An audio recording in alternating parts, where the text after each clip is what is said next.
Okay, our story begins. Let me first tell you another story as an interlude before we get to the main topic. The story I'm going to insert takes place in Shaanxi province. First, I want to talk to you about the basement sex fiend of Shaanxi boy. This guy was beyond cruel. To all of you tuning in, good evening. Now, when I talk about this case later, fair warning, if you have a weak stomach, you'd better skip this part. It's so brutal that it's unbearable. This is what happens when our people lack faith, isn't it? This interlude is about a guy named Yang Datu. He was from a village, basically a hooligan, a nobody. But Yang Datu's family was fairly well off, not rich, but not destitute either. They had a small plot of land, just enough to get by without worrying about food and clothing. His parents died when he was young, and when the family split up, he got one house, and his brother got another right next door. Later, his sister-in-law took the kids and moved to the south to work, leaving Yang Datu to look after their yard. Now, northern Chinese yards usually have a basement. Yang Datu found that the basement in his brother's yard was pretty spacious. Just like Li Hao, he thought to himself, if I kidnap a couple of young girls from the county, lock them up down there, and keep them as sex slaves, how awesome would that be? What a perfect life, what happiness. So he acted on it right away. Unlike Li Hao, who went to the trouble of digging a brand new basement, Yang Datu just expanded the existing one. It was the same type of structure, a vertical shaft leading down to an L-shaped tunnel, but nowhere near as elaborate as Li Hao's. It was crudely expanded, that's all. Once it was ready, he went to the county town to lure girls over. In the end, he tricked 2 young girls and imprisoned them in the basement. How big was it? Probably less than 10 square meters. You couldn't even stand up straight, you had to hunch over the whole time. Imagine how terrifying that was. The floor was paved with flagstones, covered with a thin mat, and the girls slept under tattered quilts. They weren't even allowed to wear clothes, they had to stay naked in bed to prevent them from escaping. They only got 1 meal a day, a cornmeal bun each. No meat, nothing extra, just enough to keep them alive. I eat what I get, so do they, he thought. After all, what good food does a northern peasant have? The basement was usually sealed shut with a heavy cover, weighted down by a tractor loaded with stones. How could 2 girls possibly lift that? Escape was impossible. That's how he kept them as sex slaves. It was no life for a human being. They had to defecate and urinate right there in the basement. Can you imagine? Someone might ask, did they get to bathe? Don't be ridiculous. Having enough water to drink was a luxury, let alone bathing. They were locked up like this for over a year. Can you even fathom the stench of 2 girls who hadn't bathed in that long? It's unthinkable, truly unthinkable. Then, by chance, the girls found something left behind when the basement was expanded, a thin iron plate, about a finger wide and a foot long, rusted all over. They decided to grind it into a knife. As the old saying goes, an iron rod can be ground into a needle. If Li Hao could dig such a huge basement, grinding an iron plate into a knife was child's play for them. Using the flagstone floor as a whetstone, they worked day and night until they finally made a sharp, sturdy blade. We have to stick together, the girls told each other. Someday, we'll kill that bastard. It's either him or us, otherwise, we'll freeze, starve, or sicken to death down here. They also started doing push-ups every day in the basement to build up their strength. They knew they'd needed to stab him. Finally, the day came. Yang Datu got drunk, brought chicken, meat, and duck down to the basement, and wanted to have a threesome with the girls while drinking. That was their chance. When he was naked and distracted, One of the girls took the knife and stabbed him right in the ribs. She killed him on the spot. How brave were those girls? It was a fight for survival. They managed to escape afterward, though I never found out how the case was resolved in the end. Now, let's go back to Li Hao's case. As I told you yesterday, there was a girl named Fofang who said to the others, "Sisters, what are we going to do? Just wait here to die? We have to think of a way to escape, and to escape, we have to kill Li Hao. Can't the four of us take down one man?" But when Fofang proposed this, the other three girls hesitated. "A grown man like him? We don't stand a chance," they said. "What if we fail? We'll be dead immediately." They wouldn't agree to it, but they wouldn't say no either. "It's too risky. Let's think about it some more," they said. Those four girls were so pitiful. Fofang was the only one with the courage and will to fight back, but the others wouldn't cooperate.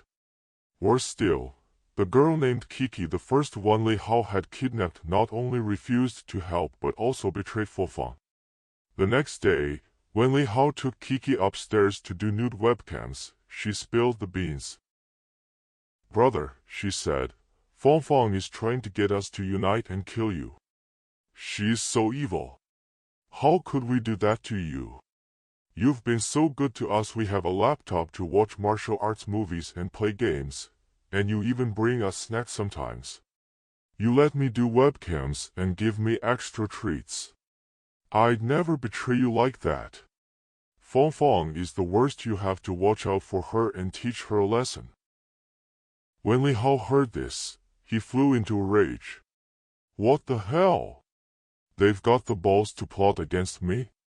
He was determined to keep the girls under absolute control. This kind of rebellious thinking was unacceptable, unforgivable. If they kept scheming, they'd eventually find a way to kill him. He had to nip this in the bud. He went down to the basement and confronted Fofang. "You're pretty bold, aren't you, Fofang?" he snarled. "What was that nonsense you were spouting the other night? What did you want to do?" Fofang's face turned pale. She knew she'd been betrayed, and she knew it was Kiki who did it. Enraged, she lunged at Kiki. "You shameless bitch! You sold me out!" The two girls started fighting, and Li Hao, of course, sided with Kiki. Together, they beat Fofang to the ground and strangled her to death. What to do with the body? They buried it right there in the basement. No way to carry it outside without getting caught. The remaining three girls had to sleep in the same room as Fofang's corpse. There was nothing they could do. Li Hao's tactic worked perfectly. His method of control was diabolical: divide and conquer. He made sure the girls knew that their every move was being reported and that betrayal meant death. After that, no one dared to even think about escaping or plotting against him again. With Fofang dead, there were only three girls left. Li Hao wasn't satisfied. He always wanted four. So he kidnapped another girl named Hua to fill the spot. At first, Hua resisted, but the other three girls pressured her into submitting. "Just accept your fate, little sister," they told her. "We've been here for almost 2 years. You'll get used to it. It's not that bad. You don't have to work or earn money. Brother feeds us on time. We can play games and watch movies. Just be obedient, and maybe one day he'll take pity on us and let us go. We can still get married and have kids when we're out. Just endure it. It's our destiny." That's how the days dragged on. Li Hao lived this depraved life until 2011, almost 2 years since he dug the basement. In 2011, he even became a father. Can you believe that? But let's talk about the nude webcams. Li Hao started the webcams to make money to support the girls, but after over a year, he was barely making enough to feed them. No extra money for clothes, cosmetics, nothing just enough for food. On top of that, he had to lie to his wife, telling her he worked as a gatekeeper every other half-month and giving her his salary to cover his tracks. Another reason he wasn't making much money was that he could only work half a month. He had to stay home with his wife and child the other half. He never dared to let the girls use the computer alone, of course. So he only had half the time to do webcams, which meant he couldn't keep regular customers. You work hard to build a client base, then disappear for 2 weeks, they all leave, he thought. That's why his business was struggling. But when people are desperate, they get creative. Nude webcams weren't cutting it, and many clients started asking for more than just online shows. Watching isn't fun anymore, they said. We want the real thing, we want to meet the girls in person and have sex. Li Hao figured it was a good way to make more money, even though it was risky. What if the girls run away? He thought. It's not like the basement, they could bolt as soon as we're outside. But the temptation of quick cash was too strong. I'll just be extra careful, keep a close eye on them, and they won't get away, he told himself. Little did he know, this decision would be his downfall. At first, he only took Kiki, his most loyal, most obedient girl, the one who'd betrayed Fofang. He took her out 7 times to sell sex, and every time, Kiki handed over all the money the clients gave her. She never kept a single cent for herself. Li Hao would drive her to the hotel on his motorcycle, walk her to the room, and then wait in the hallway outside. He always chose high-rise hotels 10th floor or above so she couldn't escape by jumping out the window. After she was done, she'd come out, and he'd drive her straight back to the basement. As a reward for her good behavior, he'd buy her 2 skewers of grilled lamb and a couple of steamed buns or sesame cakes on the way home, since the girls were all malnourished. To those girls, being taken out by Li Hao was the greatest honor imaginable. Brother thinks highly of me, they'd tell themselves. It got to the point where the 4 girls would compete with each other for Li Hao's favor. He turned it into a reward system. Whoever behaves best gets to go out next. Whoever misbehaves gets nothing, no trips out, no attention, nothing. This system worked like a charm. The girls would fawn over Li Hao whenever he came down, doing everything they could to please him, acting cute, flattering him, all just to get that chance to go outside. Even going out to sell sex felt like a privilege to them. But no group is ever truly monolithic, especially when people are trapped together for so long. There's always someone with a secret agenda. That someone was Huohua, the girl Li Hao had kidnapped after Fengfeng's death. At first, Huohua played along, being sweet and obedient to Li Hao. Brother, look how good I've been, she'd say. I've been here for so long, can you take me out too? I want to see the world.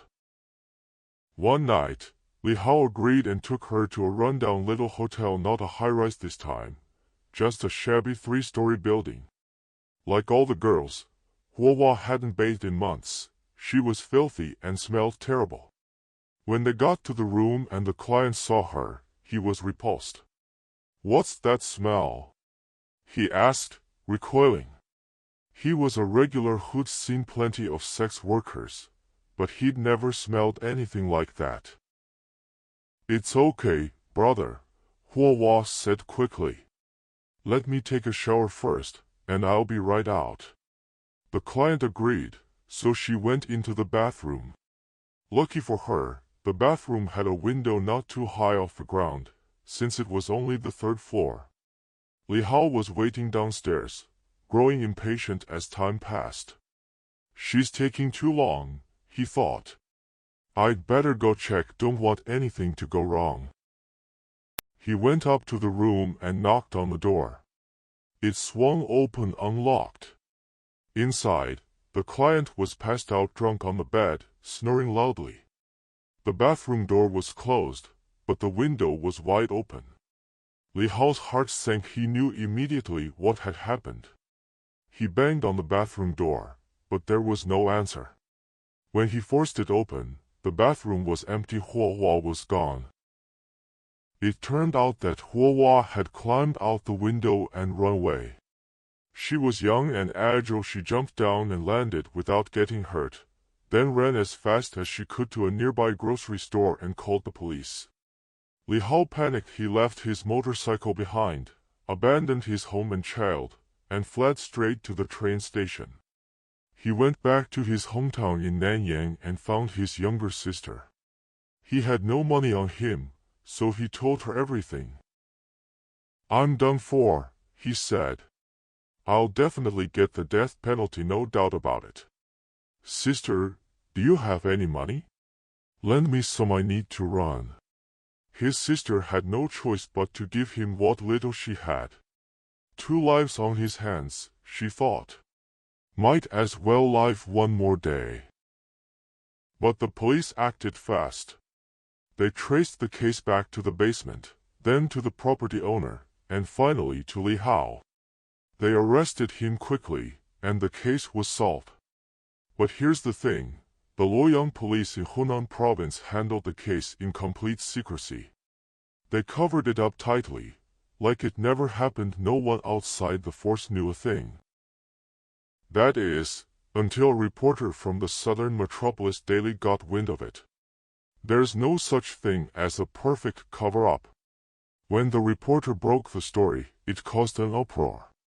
The LuoYang Municipal Party Committee immediately sent officials from the propaganda department to confront the reporter, threatening to arrest him on charges of leaking state secrets and provoking trouble. Leaking state secrets? The reporter retorted. How is this a state secret? In the end, the authorities realized they couldn't suppress the story any longer, especially since they were trying to promote LuoYang as a safe and harmonious city. A case this horrific would ruin that image. They tried to hush it up, but it was too late. The cat was out of the bag. And that's the story. That's how things go in China. Alright, that's it for today's tale.